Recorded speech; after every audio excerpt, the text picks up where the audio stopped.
Y equals X to the power of 10. Like, it's gone up that much. We're talking exponential. Yeah. And that's not even exaggerating. No, this is real math. So you guys didn't know that you could also tie a shemagh for your mic. Yeah, I mean, a piece of cloth is super functional no matter what it is. Our Zoom is a little fucked up, isn't it? Maybe it's just adjusting still? Is it on that same setting? No, it's on the automatic. It's just never been this close to fire, I guess. Yeah. Well, we're going to continue talking about Burning Man because you can't really talk about Burning Man in one lifetime. Certainly not one episode. Correct.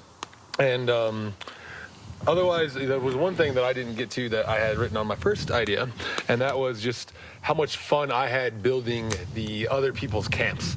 Because we got there early enough that our camp was pretty well established within the first couple days. And then when the other early arrivals started showing up, I think I helped build 5 or 6 other pretty good-sized camps. Yeah, just give like real-time terms to everybody. We got there, was it a Thursday? We got out there the Thursday before the Sunday it started. Right, so we got Thursday, Friday and Saturday to build our whole camp before general admission was allowed into the premises. So our camp was completely done, and so basically we were just pinballing around the entire event, helping people do random shit in exchange for, you know, good stories. Yeah, and watching the city come up again was something that I am spoiled for by having that experience in my first Burning Man. I would say you probably would say the same, huh? Yeah.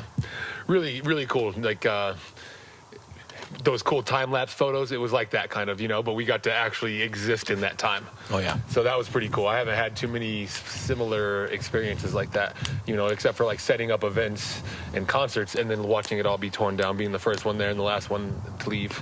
That's a style of life I like to do, you know. The closest memory that comes to mind when thinking about similar climates and terrains is when I was in the Mojave Desert near China Lake Naval Base when I was a wee child, no older than the age of 6, helping the EOD detachment detonate nitroglycerin and high explosives in blue plastic 55-gallon drums and going searching for the pieces later. Just new experiences in the most unkind of environments with the people that are showing you entirely new things. Burning Man, by country mile, beats out exploding things in the desert, I'd say, because like I can go back to that, and it's a renewable resource almost. Right, and there is some destruction as a form of creation at Burning Man, but that's straight up destruction. But also has a lot of moop involved. A lot of moop. Moop, all explosive amounts of moop, you might say. Right. So I have there's nothing like that similar for me. I mean, that's a pretty cool thing. Mojave Desert, that's in Arizona? Mojave Desert, that is the high desert that spans Nevada and California in the southern reaches. Right. That's right. And China Lake, that's a hilarious... It's a naval air weapons station. They do a lot of weapons research. Blowing shit up out there all day. Well, worst bases to be on, I'm sure, for those men and women that are working there. Like a Mythbusters episode every day. Yeah, basically. That's pretty fun. Nice. So something that there's so many things that I keep saying something. I wanted to touch on some of the ideas that we had out there for like other art projects or services that we would provide to people. Yeah. So I have some of those down there. I think that's a fun thing to share. And now that we've thought about the 10 principles or however many principles are relevant to Burning Man and actually reflected upon them instead of just like been reminded of them midway through a podcast, now that we actually have something to say. Right. And so one, I guess it would tie it into the first commandment or burner Bible laws, whatever you want to say. I guess that's commandment. That's redundant. I thought they were principles. But they're principles, thank you. Yeah. I looked up commandments, but it's radical inclusion. And so a story that I have about that is a kind of funny roundabout story. But before you tell that story, I would love to know like the greater design behind telling the principles. Yeah, I know that we're conveying information, but what's the greater purpose of it all? Why is it important for the viewer to understand the principles of Burning Man? Because I think it substantiates a lot more of the the real culture behind it, the meaning behind it. It shows the community of it more than, not more than, but it shows it in a very general way. And then we can have some specific stories that would. Do you think that they're applicable to life outside of Burning Man? I think they are. I think there's a lot of the 10 principles that we try to abide by would help a lot of people interact within their own community, whether that be a Burning Man community or not. There you go. So it just helps you operate as a human with other humans, period, I would say. Nice. So radical inclusion, when this tree keeps fucking with me, my story is about this alleged Russian Spetsnaz, which Spetsnaz is the Russian Special Forces, and this guy was pretty far out there. I was riding on a really cool art car with a friend that I made, and we were just talking, and I'm an enthusiastic talker, and an overactive listener, you might say, in conversation. I interject because I'm so excited, and if I'm drunk a little bit, it'll be a little bit more accelerated how much I interject, and the Spetsnaz guy, he ended up getting super upset at me and grabs me by my ears, right in the middle of a conversation, just grabs me physically by my face. And my ear, like I didn't lose my temper at all because he grabbed my face. My ears were hurting because he grabbed my earrings inside of my ears. And so I was like, oh, it just kind of hurts. I know, I'm sorry, I'm an asshole. I interject, but get your hands off my face because my ears hurt, like not even upset at all. And my friend that was driving the third party there was the driver of the car, and he was super tense because he saw my big ass and a supposedly Russian Special Forces guy's about to maybe go at it. And I was, I'm just a big teddy bear. It was really hard to piss me off with that kind of stuff. So the situation de-escalates, and we drop the guy off, and my friend that was with me, Angelo was his name, and he just... he pretty much had to verbally shit a brick, like, oh my God, I thought you guys were going to fight and something crazy was going to go down. Spetsnaz does not fuck around. You're huge as fuck. That was scary. And he's like, I cannot believe how cool that was about the way you just like spoke calmly to him and like reacted like that. That was such a cool thing. And in my back of my head the whole time that it was happening, I was like, well, I was just trying to include this person in the conversation, and I was being an asshole with the way that I conversed with him and kept cutting him off. So just kind of an example of how I made sure not to exclude somebody even though there was plenty of evidence to why you might do that. Mm-hmm. One of the principles that I really enjoy is immediacy. And there's a lot of talk amongst people with enough time to leisurely think about their own mortality is midlife crisis or quarter-life crisis or basically life crises in general.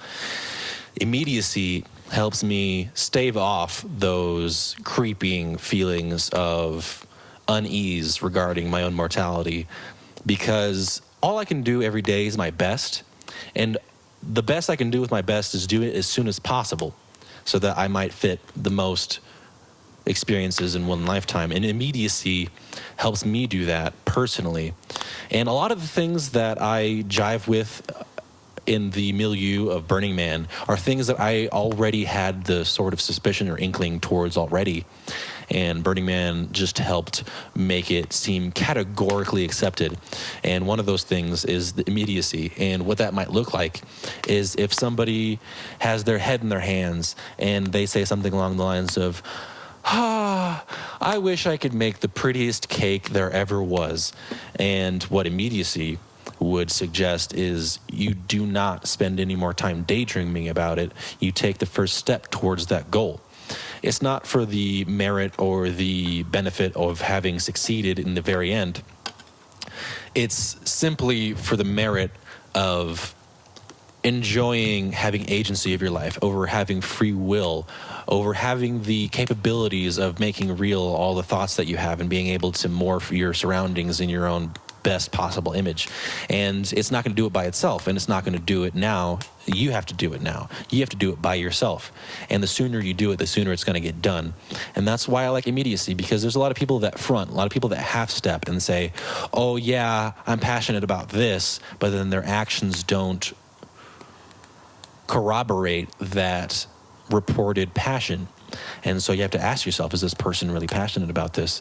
Because if they were, they'd already be doing it. If they thought it was worth doing, they'd already have it done. And immediacy for me is just a tool to have fewer things on my mind. Because if I think of thought and I make it real, that thought can go away and I can live in peace. And immediacy is one way that I can achieve that. Yeah, and one small idea that came up right there, and talking about another two, is if you don't take care of said thing that comes up in your head a lot of times, like even if that's something so small as like, oh, I just put my car keys in a weird spot that I don't usually put them, and you don't think that if you have that thought and then you don't replace them right then they get lost to the ether. They do. You if you don't follow up with that immediacy, then a lot of times you're like chasing your own tail all over the place. Definitely. And that is just one small incident in the long chain that eventually precipitates in learned helplessness. You don't want to get to a point where you have an idea and you feel helpless to help yourself towards that end. You want to be able to be empowered to know that you can accomplish everything you think of, because we truly can. It's just 100%, and it's also another one of those things that gathers momentum. The more that you execute that immediacy, see your goals come to fruition, then it just kind of snowballs that way, rather Definitely. than the opposite way. And it does it either way. No matter what you try, it's going to be almost like working out or stretching. The more you stretch, the more your body feels good by stretching, and then you roll in that other way. The more tight you get, the less you want to stretch. So it kind of it feeds into a lot of things. I was hoping with that little story about your example of immediacy and baking a cake, I was like, did I miss a fucking story where you baked a cake on the playa? Oh, no. Because there was pizza ovens out there. We saw There was some pizza wood. ovens. There was a camp called Lovin' Oven. They had a different baked good every single day available for free if you just walked up there. They also had a pineapple-shaped art car, which is just like a 12-foot pineapple made of steel tubing, made beautifully. Perfectly and vertical pineapple. perfectly vertical. All the curves were hand bent and hand welded. It was a thing of beauty. It had a handmade bespoke sound system so someone could DJ to the interior bed space that was inside of the pineapple Perfect for cage. two, can fit up to 6. With a sound system that could satisfy a whole party. Yeah, it was. I didn't get on there, but I know you had some good moments on that pineapple and that cake. What was that camp called? That camp was called Lovin' Oven. Lovin' Oven. Yeah. Nice. And which is a really good segue to the second principle, which is gifting. And so they don't actually have radical in front of gifting, I'll have you know. I hope so. Radical gifting. I don't have enough resources for radical Your gifting. fingers have got to be out every time you hand them off. And so that was something we mentioned a little bit yesterday, but the idea of gifting stuff, people literally will make thousands of necklaces, say, that have Burning Man 2019 on there just to give them to other folks. And so they brought half of their truckload was just stuff they were going to give to somebody, and that's taking that self-reliance, another principle, to a whole nother level. And I learned about that before I even got to Burning Man, because I was laboring under the misconception that it was a bartering economy, that they had just simply taken the dollar sign out of all business transactions and that it was business as usual. And then I was sorely mistaken, and I was slapped down by someone who knew far much more about it than I did. And they said, no, it's not a bartering economy. Don't bring that shit in here. It's a gifting economy, because it's not something for something. It's something for nothing.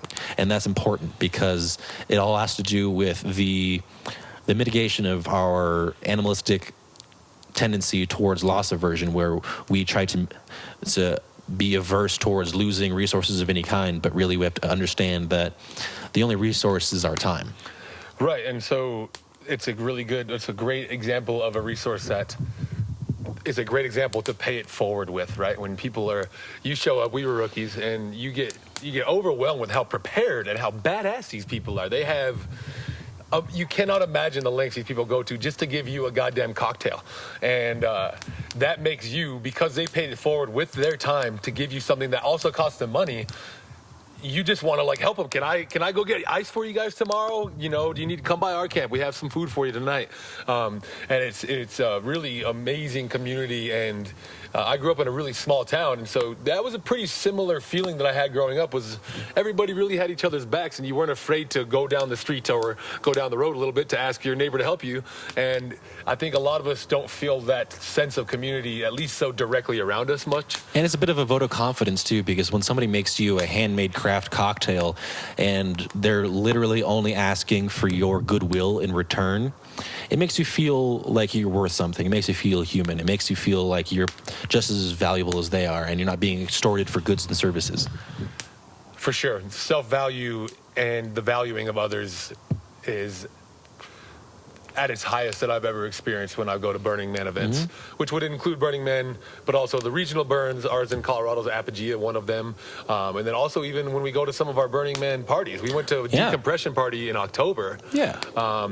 And the same, it's just the Burning Man community is always there for you too. There was just an amazing connection with everybody, and everybody cares about you being happy. There's a multi-layered reason. Like, there's a whole, basically, an encyclopedia of reasons why I like it and why it assuages my fear over being alone in the universe.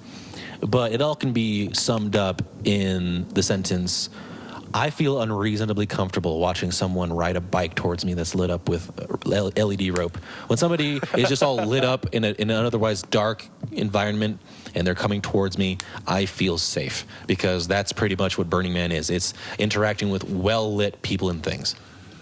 Right, because of the nature of the climate, most of your activities are happening in the dark hours. Oh yeah, because it is hot and really windy during the main part of the day there. So,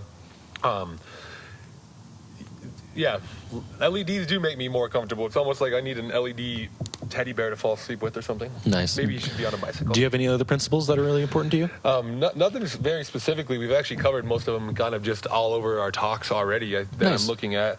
You mentioned decommodification, self-reliance, self-expression, leave no trace, participation. We pretty much covered them all. So without being explicit about them, we have covered them all. So, nice. Really cool. I just had a couple other kind of stories that I was considering. Hell yeah. I mean, stories are good. I would love to know the tie-in with the importance of the condition and the experience that you want the audience to have, because obviously we're talking about this because we want to impart something. We're not talking about it just to talk about it. We're talking about it, at least I'm talking about it, because I felt out of place, difficult to connect with people all my life. But then I go to Burning Man, and then there's this overlying sense of ease and relaxedness that I wouldn't trade for the world, and was worth every cent of the ticket price and more. There's this just precept of no judgment and open-mindedness that I want there to be in all reaches of the world, but sadly I can only reliably get it in, say, 5 square miles on a desert 2 weeks out of the year. Yeah, and I guess my reason to talk about all this is pretty similar. Excuse me. I often get a lot of people that ask, and especially before I started just working for myself, when I was inside of PetSmarts, I worked for a company that was sold inside of PetSmarts. And so I was always coming through.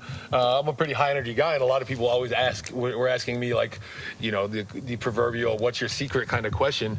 And I often find myself falling back onto things that I've learned through my Burning Man family. And that makes me want to explain why people might find their family out there at Burning Man, because I've long lived by a notion that you cannot choose your blood or your genetics, but you can certainly choose your family.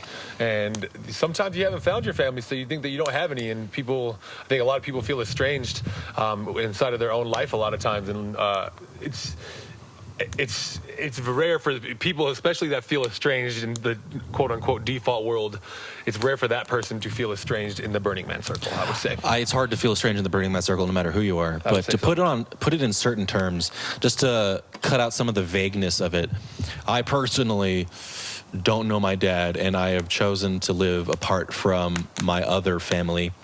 And I have had to claw, bite, and scratch my way towards some semblance of stability and familiarity with my surroundings and the people that I find within it.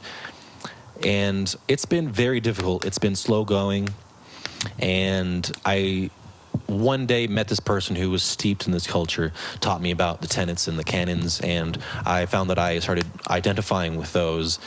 And they put to words what I only had as in concrete notions in my heart.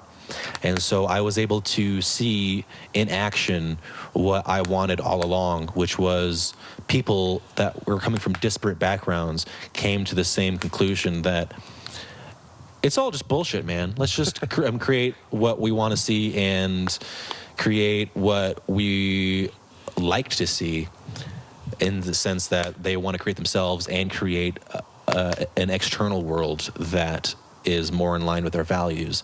And lo and behold, those values are in line with my values. And so I just got a built-in family, and I don't sycophantically chase the symbol of Burning Man. I just know that it's a hella good symbol to rally around, because I know that when that flag gets run up the flagpole, only the coolest motherfuckers gather around to salute. 100%. And for me, the estrangement for me was, actually my older sister is the reason that I'm in the Burning Man circle. And so I have a little bit of very close family that's blood related with me that has shown me this larger family. But that's not to say we didn't have a lot of our own just estrangement growing up, because we grew up in a real tough house as well. Real small town, a lot of alcohol and drug abuse in our family. And it was a different growing up with a lot of people. Even if you're popular, me and my other sister were valedictorian of our high school, so we kind of fit in and fit that mold easily. But there was a lot of disparity with how we felt inside and what the reality was for us. So I've been able to, you said something beautifully yesterday, something about our last episode rather. These people only know you when you're when you've been expressing yourself, and since you've chosen to express yourself. Whereas we were talking about naming, and so like your mom chose to name you based on something, or your parents did. But when you get named by your people, this is what we were talking about, there's a different value there, because it's actually speaking to you as your personality. Right. And that's the uniqueness that we all have. Of course, we all have our own fingerprints and genetics, but really when it comes down to it, what makes us individual is our perception, our brain, and when we get to be recognized for that, that's a beautiful thing. And so feeling free to express yourself is the way that you can get to this kind of level of fun and self-value, and Burning Man for me has certainly expedited that process. Yeah, and it's really hard to reach from cloud nine of Burning Man ideal back into the fray of someone who is uninitiated in the ways of individuality and thinking for oneself. And so there's only some weird strangled ways that I can communicate the differences. And one way is, in the default world, say, someone would ask, upon meeting you, they would ask, so what do you do? Expecting an answer of, what do you waste your time with, earning money so that you can survive wasting your time? Yeah. And at Burning Man, you don't get those questions ever. Never, not once. You meet somebody and they'd say, hey, you want to see my painting? Or, hey, do you want to see my hypersexualized kink display that is in the form of performance art? And there's either yes or no, because they're asking your consent in engaging in some very unique, very once-in-a-lifetime experience. But it's all that. It's all cutting to the chase of who that person is, and not necessarily what you do to feed yourself, because that is the most boring detail about oneself. Right. I think it's a very rare human that identifies with what they do to put food on their table. I think you're looking at an extremely small percentage. And so when you get to start off by saying, what do you do? Well, I make grilled cheese for a motherfucker at midnight. That's what I do. Hell yeah. So, there was a whole camp that was predicated around having poutine for the masses at midnight. Yes, and they were Canadian to let that out of the bag. They have a line 100 people long, 2 hours wait time for poutine at midnight. But at the stroke of midnight, they would turn on the sign, which is as big as a highway Harley-Davidson dealership sign, and I think it rotated even. It was well lit. Midnight poutine, that's all they did. And people went there. There was a lot of French-Canadian influence in the camps around us, and we understood that and enjoyed it culinarily. I had my first maple candy on snow, ironically in the desert, and I had some of my first maple whiskey, and the only thing I got to say about that is, fuck, that's tasty. That was my third maple whiskey, and I guess that was actually my first real maple whiskey, as far as I would define it, because the other ones were like bourbon flavored maple syrup. This was maple flavored whiskey. Maple whiskey, period. Like it was fermented maple syrup. I didn't realize that. Yeah. No shit. That's Yes. why it was just off of the charts good. Yeah. Off of the charts good. If you have a chance to do maple whiskey, I didn't realize that. I was just thinking it was flavored. I mean, it technically was, but not just flavored. Right. I don't know if did we prepare something to get better at. I that I wanna want get there yet. personally, I just really- like the thing that I want to get better at is speaking without filler words and pauses and ums and silly things like that. The words such as just, maybe, kinda, Like. almost, like. That's something that I really sincerely want to get better at. And so maybe we could just talk and progressively just be mindful about filler words. And that's something that I would be satisfied in getting better at, because that's something I sincerely want to do for my life in general, is just to speak with less wasted time and more conviction. Fully agree. For me, I will have to have a little bit more pauses before I talk, so I can just edit the filler words before I get there. I think that's good, and I think I've already started. And so I want to continue with this forward momentum and not discuss the metrics or boundaries in which I am operating. So I just want to very deliberately deliver what I have to say in a way that is not choppy, nor is it shaky or nervous sounding. And I'm doing it right now. It's sounding good right now. I want to tell a story about some of the other things that I really appreciated in my time there that meant a lot to me at Burning Man this past year, which were watching sunrises. And I've got to see 5 different sunrises by staying up late and 2 different sunrises by waking up early enough to see them. Mm-hmm. Extremely gratifying. One of those was on my 31st birthday. And it was simply a marvelous experience. If you don't stay up and watch the sunrise on your birthday and you haven't done that, I recommend that you try it.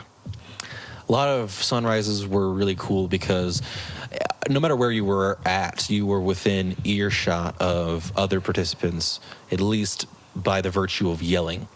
And every sunrise, people would shout and make hoops and hollers celebrating that they made it through another day, especially when they put themselves through such physical and environmental risk as taking drugs in the desert.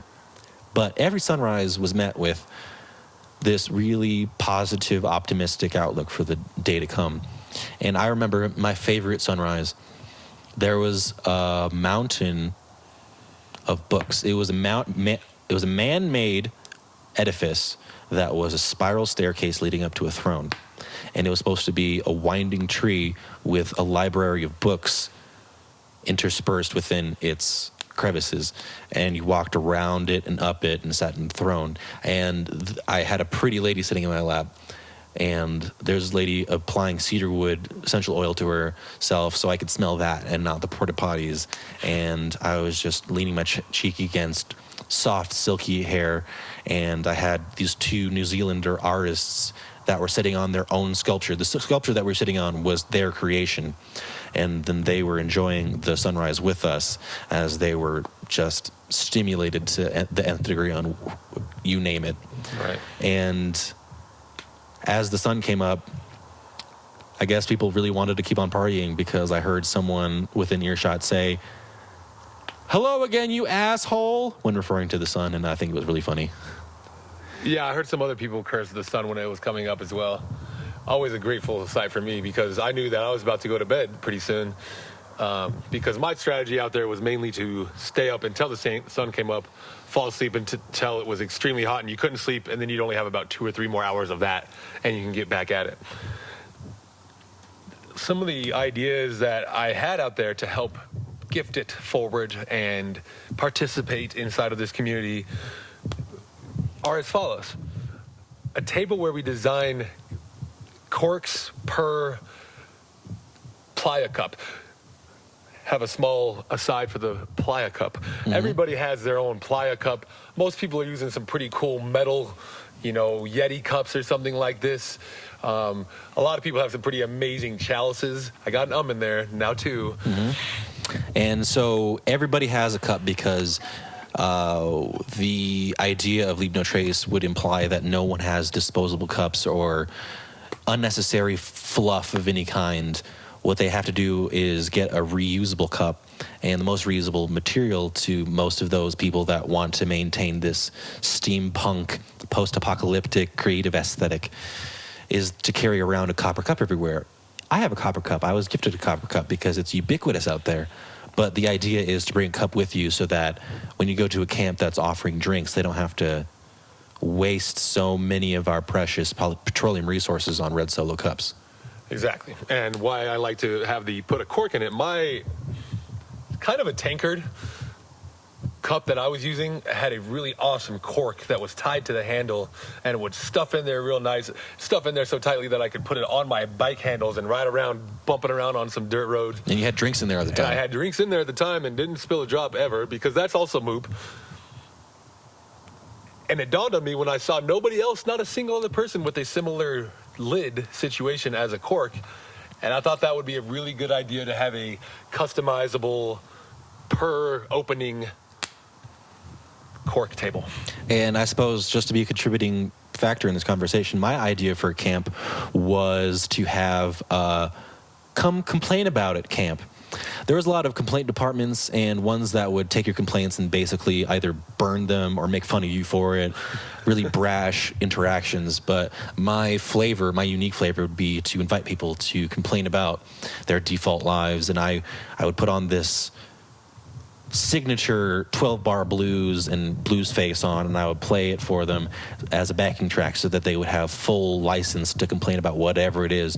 It could be to the rhythm, it could be to the tune, it could be not, but I would just set up a perfect little moment for them to complain about whatever it is, because sometimes that's all therapy is just getting it off your chest. To another person too, because sometimes saying it out loud to yourself is enough, but a lot of times when you get to have a sounding board, that is really all the therapy you need. Saying it to yourself does work, and I want to extend that truth to people, but yes, sometimes you just feel too silly for it to stick. Right, because usually by the time that you're saying it to somebody else, you've already said it to yourself a number of times, and it still sounds silly, but you sound less silly enough that you want to say it to somebody else. And then you find out that it's not nearly as silly as you thought it was most of the time. Right, and because a lot of it's really relatable, pretty much everything's relatable. It just depends on if you have the bravery to externalize at any given point. Absolutely.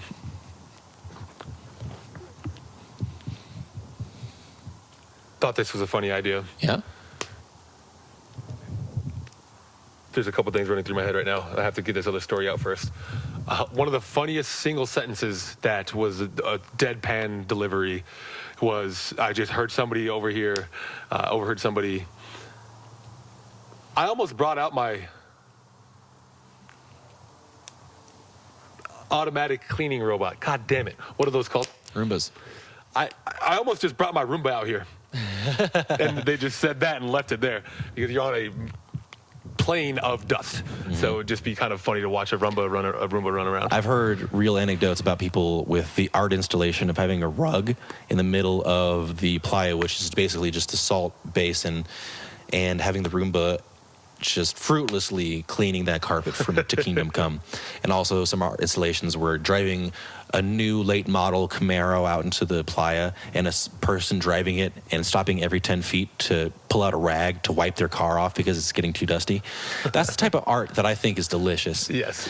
There's another funny thing that I noticed or I overheard in Burning Man, and it needs some context. The context is that Black Rock City, which is the temporary city that is made during the duration of Burning Man, is its own faux syndicated town where it has its own post office. And this post office doesn't run on federally employed employees, it runs on volunteers. And what you do is you volunteer to have a whole day shift of sending post to people. It could be post coming from out of the state into Black Rock City, or it could be post originating within Black Rock City being sent to another participant within Black Rock City. And because of the frivolity of the event, a lot of the post that gets sent ends up being jokes or not completely essential to life. And so that precipitates in some funny scenarios, such as the story that I overheard. And I heard that this man from Australia, he signed up to do the post office work for a day because he thought it might round out his experience in the Burning Man city. And so what he did is he delivered some letters. He had a bag full of them like a postman might. He tried to deliver it to some camps. They ended up not being there because everybody's just out partying all the time. But there was this one person that he was trying to deliver a letter to that was totally there, and he actually made good connection. He actually delivered what he meant to deliver that day. And he was there while the person opened it. He elected to be there while the person opened it because it promised to be a good story. Because if somebody takes the effort to mail something while in the depths of an LSD, MDMA, mushroom, 2CE haze, they are probably going to send the most ridiculous piece of mail you've ever heard. And it ended up being exactly that. So the man was there, and he watched the recipient of the letter open the letter. The letter opened up with, "Dear so-and-so, last night we had sex. Thank you. Here is the condom that I found within me. Don't worry, I found it." And he pulled the used condom out of the envelope, and the guy that I was talking to at the time just saw a wash of relief and shock come to the man's face as he opened the letter, and the used condom was there with the letter. And it's just silly, frivolous, unnecessary, over-the-top moments like that make me laugh to no end. I mean, exactly. You cannot.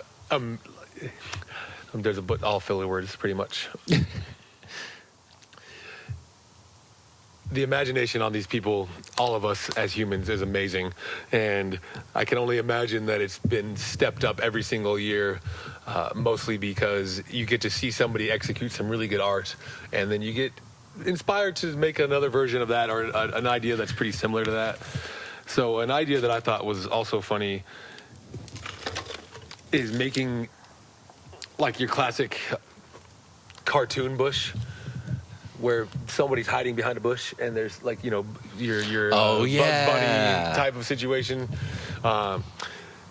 Because there's no plant life or animal life or bacteria life or fungal life within 50 air miles of where that festival is. Straight up salt. Nothing really likes to live there. You'd see a couple random, I saw a lost bird, that was about it. But the spying bush would be hilarious because you could have a huge bush that was just kind of around you, and you could scuttle around the floor hilariously. And I think it would just be really funny to have oversized binoculars looking out of it and things like that, and just overtly spy on people from feet away inside of a bush. And the beauty of such a protracted event is that you could just dedicate one day to such a basically pissing away your time like that. You could just do something so frivolous, so off the wall, so antic that you can devote a whole day to it because you got 14 over there, and people would love it because they're definitely in the mode to see some wackadoo, absurd shit. That's what we all came out there for. Yeah. Another idea was a low-flying blimp. And so you're imagining a track of a blimp that's maybe 20 feet above the ground, and you would be able to see the fly from a whole different angle that you don't really get off unless you have a really tall, what do you want to call it, art car. Yeah. Or some type of tower. There's a lot of towers around. I suppose it's for spotting things. For the exact reason that I would have a low-flying blimp. Yeah. But you can move it. Makes sense. A lot of those scissor lifts that out there people had just for their own construction of their humongous camps that they make. Yeah. Some of the more famous camps that I was told about to go to was the Thunderdome, which is a legit Thunderdome. So good. They have foam swords, and they tether you to the top of the thing so you're free swinging around as long as you're fighting whoever you came there to fight. And they're really well organized in the sense that they have safety protocol. They have a very well organized turnover method for helping everybody that wants to Thunderdome They help them to Thunderdome exactly how from they the want. line to getting them harnessed up to breaking them apart. And there's a constant, thick audience watching this going on. Amazing and MC. Amazing MC and a constant DJ of playing just deathcore metal as Straight people up. go at each other. So when you're watching, you can hang on the Thunderdome just as you would in Mad Max. As Mad Max as you could get. And people hanging around the steel dome and yelling at the combatants. What I noticed is that it would be kind of 50-50, people that were there to fuck each other up and people that were there to basically have a lovey-dovey experience, but with pugil sticks. And when it was a lovey-dovey experience, they would kind of clinch in the middle and it would be a boring fight. But the people that were there and people that really had no regard for their own safety, those were the fights to watch. 100%. I feel like they were a little, weren't they? It wasn't like a bungee situation. It was a little bungee. So you'd start back from 180 degrees opposite each other, and you would bungee down, jump off the floor. You could do some pretty cool stuff if you were really, like you said, not worried about your own safety. And those are the favorite. You almost need to want to have one on every quarter, because that's the best way to hash out inter-camp issues. You're not doing your part in pulling the. You're doing. I'm seeing your dishes everywhere. Let's go to the Thunderdome, and I'm gonna beat this out of you. Right. Keep leaving your dishes. As long as I can smack you upside the fucking face, I'm gonna be all right with that. There are cultures on this earth that have holidays dedicated towards flattening and settling old disputes, and I think that that's pretty healthy. But if you don't live in those countries, or the people you fight are a bit green in the gills when thinking about fights, I would recommend taking them to the Thunderdome. Right. What the default equivalent would be? Maybe paintball. Maybe Boxing, but boxing, the rounds are long, and boxing. I think boxers are the best athletes. here nor there, but I would say that that was the most non-committal, most positive, uplifting show of violence I've ever seen in my life. No other way to put it. Super healthy. Definitely recommend checking that one out. There was an entire trampoline camp. Did you get to go check around and mess around in the trampoline camp? I did not, but I got to see the disco funk DJ roller derby in the middle of the desert across from the pit of balls with teddy bear islands all throughout. And deep Playa, there's this installation called 27 Stones, and they have 27 boulders approximately the size of a play school foot-driven car. And they are all suspended on this steel framework by threaded steel cables, by braided steel cables to hold them all up in suspension so that they create a horseshoe shape where the apex in the bell curve was the highest off the ground, and it was progressively getting closer to the ground as you go to the two extremes. And my challenge to myself was climb it using none of my hands. And there wasn't any cloyingly sweet attendant to tell me that I was doing it wrong, that I was doing it unsafely. I got to choose exactly how I got to interact and engage with this piece of art. And nobody was there to suggest that I had any other way to do it other than my ideal way to do it. And I accomplished what I wanted to accomplish, and I felt fulfilled in the fact that I did what I wanted to do on this thing that I'll never see again in my life, and nobody had any qualms about it. That's it. That's a good experience. Exactly. And you're getting those every 47 minutes pretty much out there if you're so willing to. You know, if you're running around and checking out different stuff, you're pretty much having eye-opening vulnerability options all over the place. And I say vulnerability options because there's some things that you wouldn't imagine. I would never have imagined, even up until the moment that I did it, that I would have showed my penis for some coffee, for instance. Right. And another thing that shows how blasé everyone is about the rote value of safety. Everyone says safety third. I was in Deep Playa and I climbed this piecemeal, hand-welded, quite abstract ladder to get into what is essentially a living room without walls 30 feet in the air. Everything about this living room was exactly how you might see a living room in the 1950s, including the television and the knickknacks on the shelves and the photos on the knot wall that there was. There was no wall. There was no kickboard. There was no trim. There was no crown molding at all to even suggest where to stand or how far back from the edge to stay. When you were sitting at the table and the kitchen table, and the chairs on the kitchen table, those chairs were floating out in negative space. Your ass was over nothing. And it was all a thrill. It was all a pleasure just to enjoy the fruits and children of minds that came together. And not for nothing, there was at least 6 people who fell off that living room in the sky over the course of us being there. And I know this for a fact. I actually don't remember that.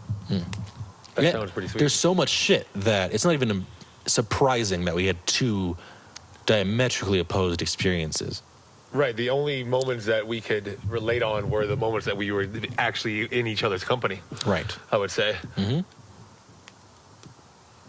Meeting new friends. We met some new friends, and the people that we met mutually, we still are in contact with now, whether it be local Burning Man or the Big Burn. We still know them. And I didn't even know that they're my neighbors at the time of cooperating with them, trying to survive in the desert. But after that, I have since patronized some of their art, and I've gone to some of their shows, and it's really beautiful how it all comes full circle like that. Synchronicity. Yeah. Is extremely high with the Burning Man Circle, and mainly just following what truly satisfies what you care to be satisfied. For us, it's the oddity, the unimaginable, and the perfectly executed.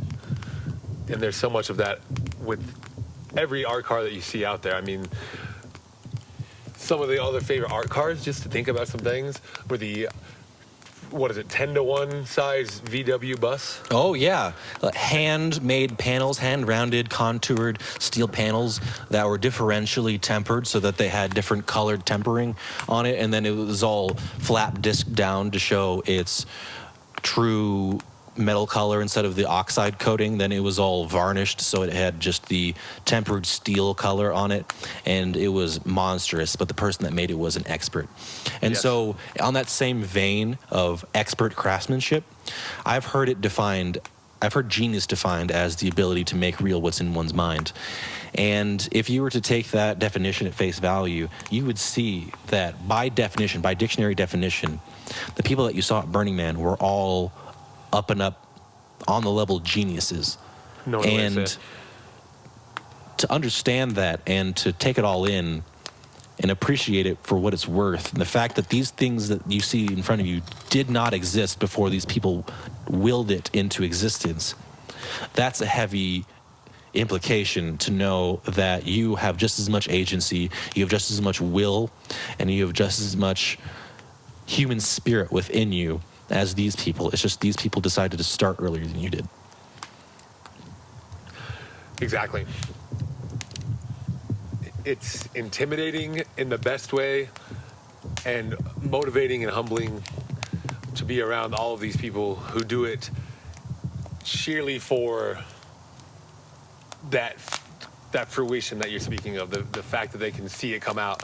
They know it's going to be a well-received thing for the community, so that adds a lot of motivation when you're going through making these, I'm sure, where you're sitting here making, one of my favorite installments was this huge castle. We talked about it last time, the Folly. And I bet you that took a team of 150 people easily for about 9 months to build it. And there's got to be doldrum days in there where you're, what the hell am I doing? We're building this $1 million thing just to burn it down. But knowing the satisfaction and the overall gratification value it's going to bring to the overall community is why they probably get through those hard days, or how they help themselves get through those hard days, I would imagine. I imagine all hard days are worth it when you are satisfying that creative itch within you so completely. And you know what I noticed? I noticed that we did a hell of a good job in trying to cut out filler words. Did you notice that? For sure. I did. I even noticed a touch of more emotional vulnerability when we were trying to say words that we mean instead of the words that we don't mean. I would say that's true as well. I'd like to listen back to it and have some notes. I did feel like I executed our Getting Better idea pretty well myself. Do you feel good about everything? Anything more to say? I feel great about this. We decided to do this by a fire tonight because we wanted to build a fire out here for a couple weeks. Tonight's a good night for it. So it's going to be a really good audio track, I imagine. Maybe not so good video. But we appreciate you guys listening and paying attention either way. Yeah, do you want to close it out? For his constableship Lytton and my constableship Moses, a.k.a. Moses the Poet and Grimlock, we're out of here. See ya. Oh, and that is a sock on the mic.